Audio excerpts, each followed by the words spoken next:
Kenapa kesadaran kita muncul pada detik-detik terakhir yang sudah tidak ada artinya?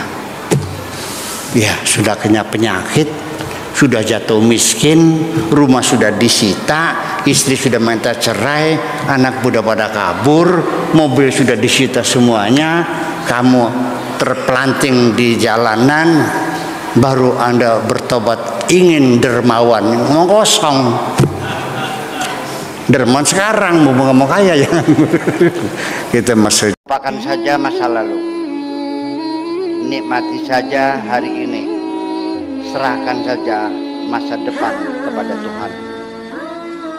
Dengan sebab engkau selalu meratapi masa lalu dan menakuti masa depan, engkau kehilangan kenikmatan hari ini.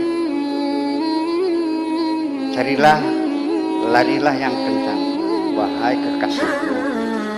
Jangan sering menoleh ke belakang, nanti engkau akan tertinggal.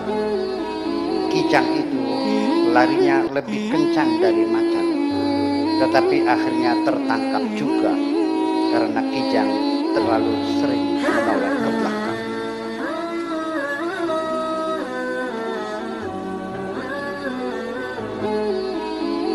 Assalamualaikum warahmatullahi wabarakatuh.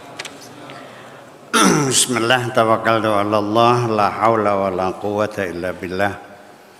Asyhadu an la ilaha illallah wa asyhadu anna Muhammadar Rasulullah. Allahumma shalli ala sayyidina Muhammadin wa ala alihi wa sahabatihi ajma'in, amma ba'd. Kita lanjutkan halaman 802 fi Dhilalil Quran karangan Said Qutb, alinea terakhir halaman 808. Bismillahirrahmanirrahim. Wa min ahlil kitabi illa la yu'minuna bihi qabla mautih. Tidak ada seorang ahlul kitab kecuali mempercayai Nabi Isa sebelum kematiannya. Ya, mempercayai Nabi Isa sebelum kematiannya. Wa yaumal qiyamati, dan nanti di hari kiamat, yakunu ana sapa Nabi Isa alaihim ingatase ingatase ahli kitab iku syahida, sebagai saksi. Nanti di hari kiamat beliau akan menjadi saksi.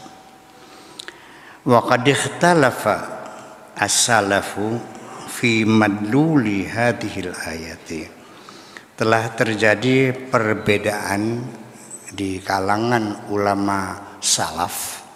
Ulama dulu namanya ulama salaf, ulama sekarang namanya ulama kholaf. Jadi ulama dulu, ulama sekarang. Berbeda dari sejak ulama dulu tentang pengertian ayat ini. Biikhtilafihim, karena perbedaan mereka dalam menafsirkan aid ad-dhamir fi mautihi. Rujukan dhamir, aidnya dhamir pada firman Tuhan qabla mauti. Tidak ada ahlul kitab kecuali percaya kepada Nabi Isa sebelum kematiannya. Sebelum kematiannya, kematian siapa? Sebelum Nabi Isanya mati atau sebelum ahlul kitabnya mati? Di sini ada perbedaan pendapat. Selalu terjadi demikian dalam Al-Quran. Ya, perbedaan tinjauan sintaksis ataupun morfologi dalam kajian linguistik selalu menjadi berbeda, sehingga maknanya berbeda, tafsirannya berbeda. Nyimpang sebentar. Karena gara-gara la yamassuhu, tidak menyentuh hu, dhamir hu itu kemana kembalinya, Kalau kembalinya kepada Al-Quran alladzi huwa fi lauhil mahfud, ya berarti kita pegang mushaf nggak perlu wudhu. Kalau hunya kembali kepada mushaf, nggak harus banyak wudhu. Itu menjadi perbedaan domir, menjadi perbedaan hukum. Itu konsekuensinya ke sana. Ini juga sama. Fi mautihi faqala jama'atun, ada segolongan ulama mengatakan, wa ma min ahlil kitab, tidak ada seorang pun ahlul kitab, min ahadin, siapapun, illa yu'minu bi Isa alaihi salam, kecuali dia percaya kepada Nabi Isa alaihi salam. Qabla mautihi ai Isa, sebelum matinya Nabi Isa. Artinya sebelum Nabi, menjelang Nabi Isa meninggal, mereka itu percaya. Jadi sebelum matinya Nabi Isa. Tapi ada sebagian sebelum matinya orang Nasrani, orang Nasrani, orang Yahudi, sebelum mati mereka percaya. Jadi mautih itu mati siapa? Mati orang Yahudinya apa mati Nabi Isa-nya? Sebelum kematiannya, nyanya kemana larinya? Nah, di situ juga perbedaan pandangan.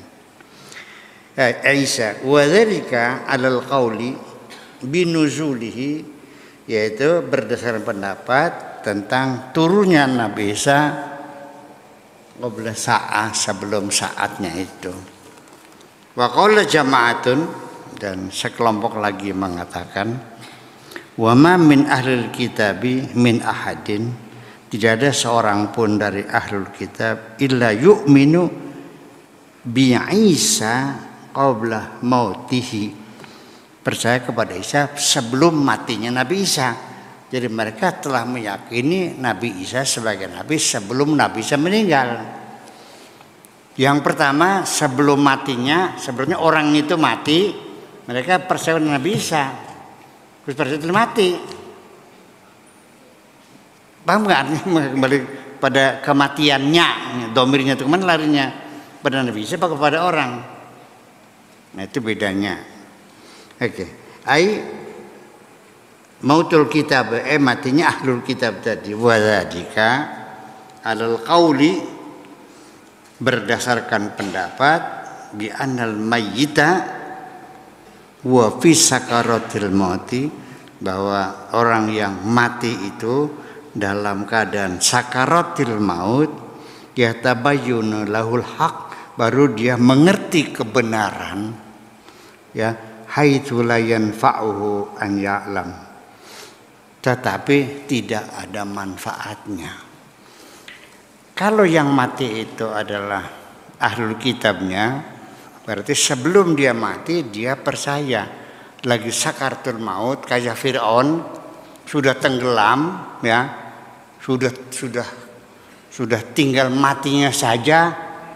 Qala amanna bi rabbi Musa wa Harun, aku percaya, itu sudah nggak ada gunanya. Jadi ini lagi menjelaskan bahwa pertobatan, pengakuan pada detik-detik terakhir itu sudah tidak ada manfaatnya. Seseorang berhenti bertobat melacur, baru ada artinya ketika dia dalam keadaan segar bugar, sehat walafiat, masih laris, masih ayu, ya kan, sadar, bertobat, pulang ke Indramayu, ikut majelis salim lagi, pakai jilbab lagi, baik-baik lagi, itu yang bernilai. Tapi kalau sudah kena penyakit AIDS, diponis dokter 3 minggu lagi mati, lalu dia bertobat, yang ada artinya. Paham gak ini? Ini di dalam hadis Arba'in Nawawi, Syekh Imam Nawawi itu salah satunya, ada karangannya Arba'in Nawawi, itu 40 hadis Nawawi, termasuk umirtu an uqatilan nas, termasuk hadis-hadis yang lain. Seperti innamal a'malu binniyat, itu ada 40 hadis yang masyhur sekali. Nah, salah satunya adalah hadis tentang pertobatan yang terlambat. Bunyinya seperti ini hadis itu. Walladzi nafsi biyadihi la ta'murunna bil ma'rufi wa la tanhauna 'anil munkari aw la yushikanallahu an yab'atsa 'alaikum iqaban thumma tad'unahu fala yustajabu lahu. Saya terjemahkan dulu. Walladzi nafsi, dan demi yang diriku, biyadihi ada dalam genggamannya, demi yang diriku dalam genggamannya, artinya demi Allah. La ta'murunna bil ma'ruf, hendaklah kamu melakukan amar ma'ruf, menyuruh orang berbuat baik. Wala tanhauna 'anil munkari, dan mencegah orang berbuat jahat. Itu tugas sosial dalam berinteraksi bersama-sama dalam suatu komunitas atau masyarakat. Perlu ada dasar amar ma'ruf nahi mungkar. Kita saling menggalakkan, ya, saling mendorong masing-masing untuk saling berbuat kebaikan-kebaikan, dan kita bersama-sama mencegah jangan sampai kriminalitas merajalela demi keamanan dan stabilitas. Itu pesan Kanjeng Nabi. Au la yushikannallahu an yab'atsa 'alaikum iqaban, nanti suatu ketika kalau Allah sudah memutuskan akan menurunkan azab dan siksa kepada kamu dengan kekacauan-kekacauan, hilangnya keamanan, ketenangan, ketentraman, terjadi perang saudara, bunuh-membunuh, kacau balau. Kalau sudah begitu, summa tad'unahu, baru setelah itu kamu minta kepada Allah, minta dikembalikan keamanan kepadamu, fala yustajab lahu, enggak bakal dikabul doa kamu itu. Itu artinya bahwa sebelum terlambat, sebelum kamu kena penyakit, sebelum kamu kena siksa, yuk mumpung lagi seger, mumpung lagi waras, ya segera bertobat kepada Allah, karena nilainya berbeda. Saya tetap terlepas di hadis ini, saya tetap menghargai orang bertobat apapun sebabnya. Apakah dia kembali ke kampung karena gara-gara sudah tua, sudah 65 tahun, sudah pelanggannya udah nggak ada, paling anak-anak SD,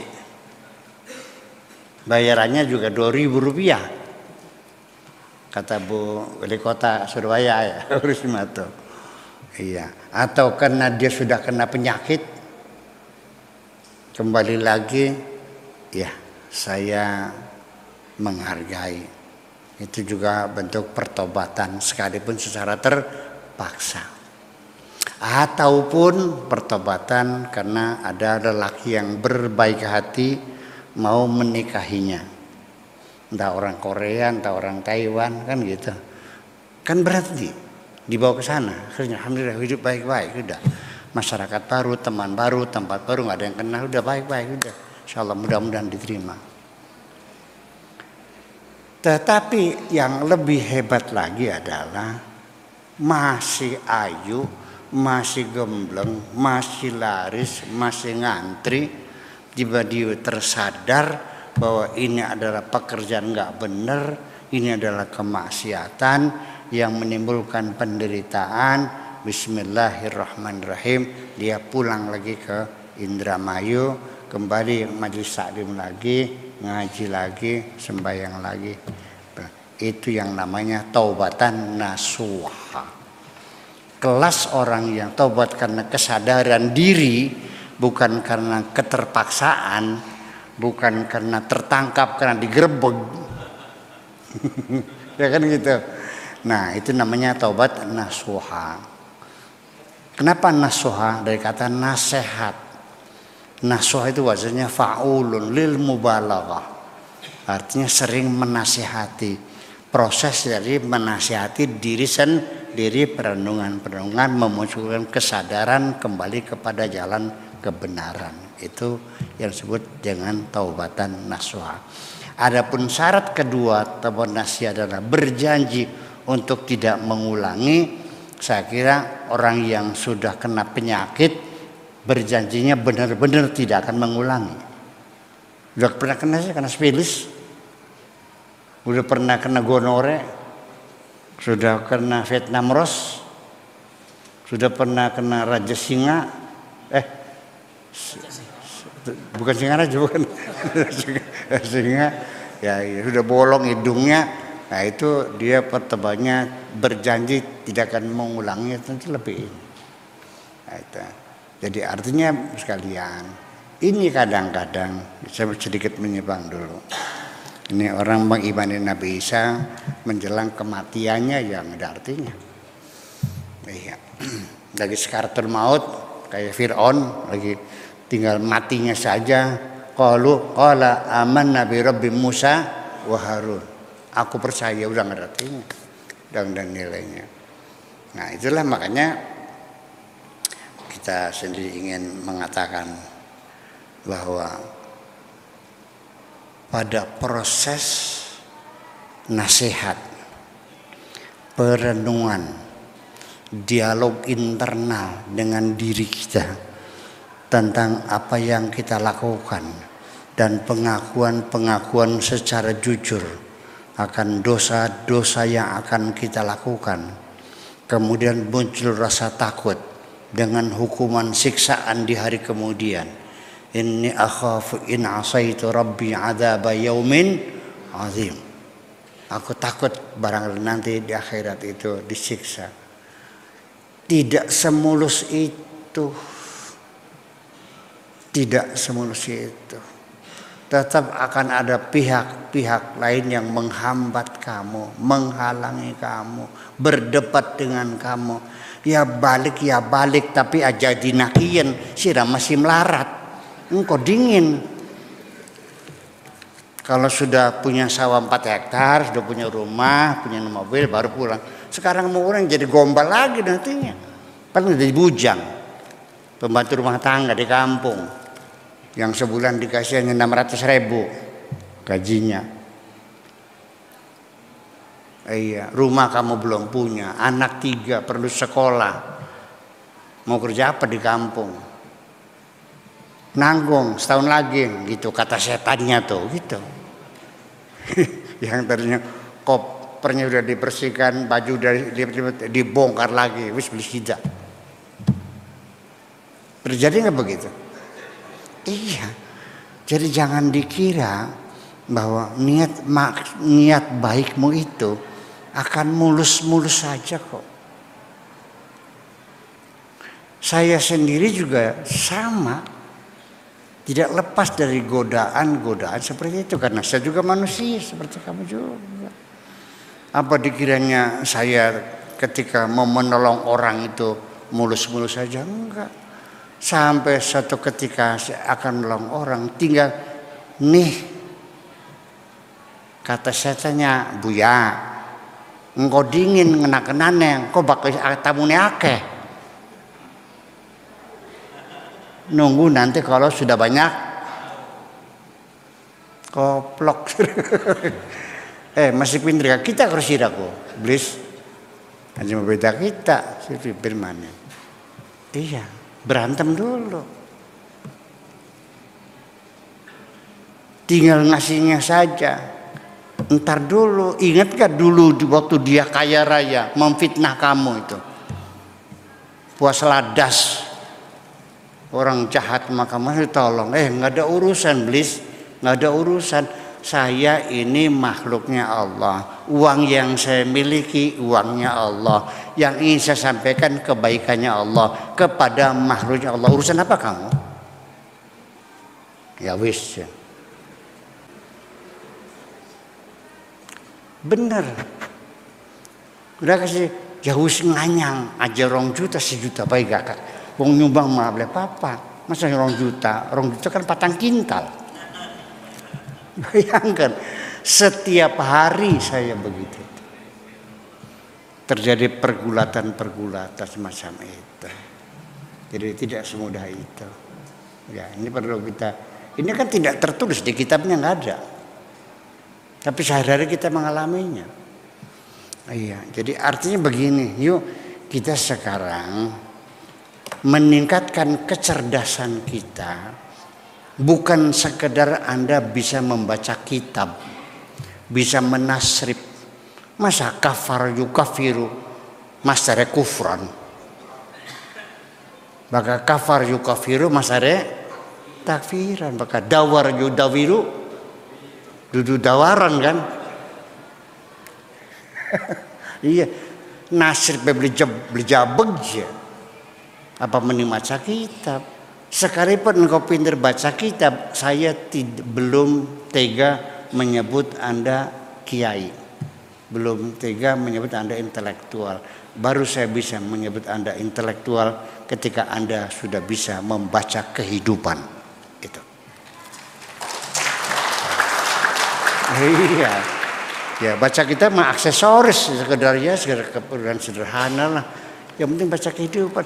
Terlalu banyak kehidupan yang belum ditulis oleh orang. Dan kamu masih banyak peluang menulis kehidupan ini yang belum pernah ditulis oleh orang lain. Kalau ditulisnya pakai Al-Quran, nanti jangan-jangan disebut pakai bahasa Arab, jangan-jangan dikiranya Quran nantinya.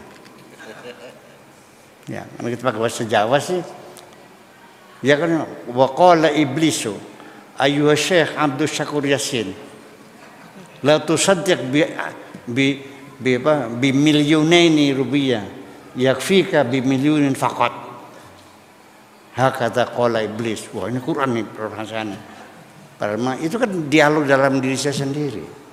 Nah, disitulah makanya kenapa kesadaran kita muncul pada detik-detik terakhir yang sudah tidak ada artinya. Ya, sudah kena penyakit, sudah jatuh miskin, rumah sudah disita, istri sudah minta cerai, anak muda pada kabur, mobil sudah disita semuanya, kamu terpelanting di jalanan, baru Anda bertobat ingin dermawan, ngomong kosong. Dermawan sekarang mau ngomong kaya jangan. Itu maksudnya. Oke, gitu aja. Assalamualaikum warahmatullahi wabarakatuh. Aku hanya ingin berbagi kebahagiaan dan tidak menggurui siapapun. Terlalu sulit bagiku untuk menyalahkan siapapun. Akan tetapi apabila ada orang yang ingin mengisi raportku, tentu aku sangat gembira sekali. Dan kujamin aku tidak akan sakit hati sedikit.